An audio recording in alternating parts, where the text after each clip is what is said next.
100 मुस्लिम परिवारों के बीच में 50 हिंदू सुरक्षित रह सकता है क्या? नहीं रह सकता। अब बांग्लादेश आपके सामने उदाहरण है, इससे पहले पाकिस्तान उदाहरण था। अफगानिस्तान में क्या हुआ था? कहीं धुआं उड़ रहा हो या किसी को ठोकर लग रही हो तो हमें ठोकर लगे इससे पहले हम संभल जाएं। उत्तर प्रदेश में मुसलमान सबसे ज्यादा सुरक्षित है, सबसे ज्यादा सुरक्षित है। अगर हिंदू सुरक्षित है तो वह भी सुरक्षित है। 100 हिंदू परिवारों के बीच में 100 हिंदू परिवारों के बीच में एक मुस्लिम परिवार सबसे सुरक्षित रहता है। उसको इसके पर्व और त्योहारों को, उसको अपने सभी मजहबी कर्मों को करने के लिए, या जिस मत और मजहब या संप्रदाय या सेक्ट का अनुयायी होगा उसको उस परंपरा के अनुसार अपने सारे धार्मिक मान्यताओं या उपासना विधि को पूरी स्वतंत्रता होती है। लेकिन मैं कहता हूं 100 परिवारों के बीच में, एक हिंदू की बात तो दूर करिए, 100 मुस्लिम परिवारों के बीच में 50 हिंदू सुरक्षित रह सकता है क्या? नहीं रह सकता। अब बांग्लादेश आपके सामने उदाहरण है, इससे पहले पाकिस्तान उदाहरण था। अफगानिस्तान में क्या हुआ था? ये चीजें दिखाती हैं और होशियारी यही है कि कहीं धुआं उड़ रहा हो या किसी को ठोकर लग रही हो तो हमें ठोकर लगे इससे पहले हम संभल जाएं। तो वही संभलने के लिए बोला जाता है। हम तो सबके बीच सबको समान भाव से देख रहे हैं। उत्तर प्रदेश में मुसलमान सबसे ज्यादा सुरक्षित है, सबसे ज्यादा सुरक्षित है। अगर हिंदू सुरक्षित है तो वह भी सुरक्षित है।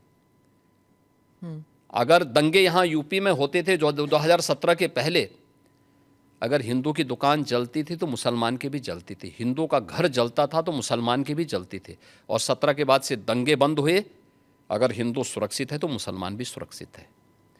और दूसरा जो मैंने कहा कि इतिहास में कोई उदाहरण नहीं बता सकता कि अपने बल से, अपने वैभव से किसी हिंदू राजा ने किसी देश पर जबरन कब्जा किया हो, कभी नहीं। इतिहास इसका उदाहरण है, आप उठा के देख सकते हैं। भगवान राम लंका में गए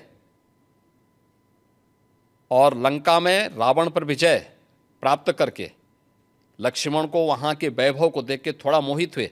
भगवान राम ने कहा नहीं लक्ष्मण,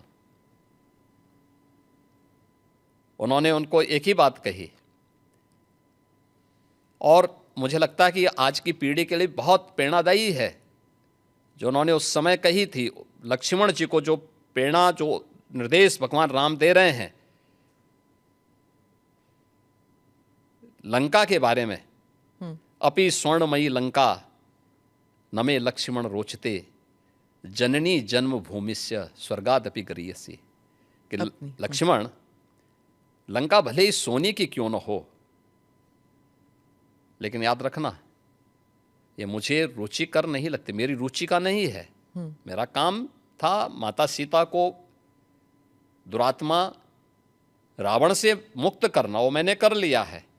अब हमें यहां से निकलना है, क्योंकि जिस माँ ने जन्म दिया है और जहां हमने जन्म लिया है उससे बढ़कर के दूसरा कोई भी, स्वर्ग से बढ़कर के उपभोग दूसरा हो ही नहीं सकता, इससे बढ़कर के उपभोग हो ही नहीं सकता है, चाहे वो स्वर्ग ही क्यों ना हो।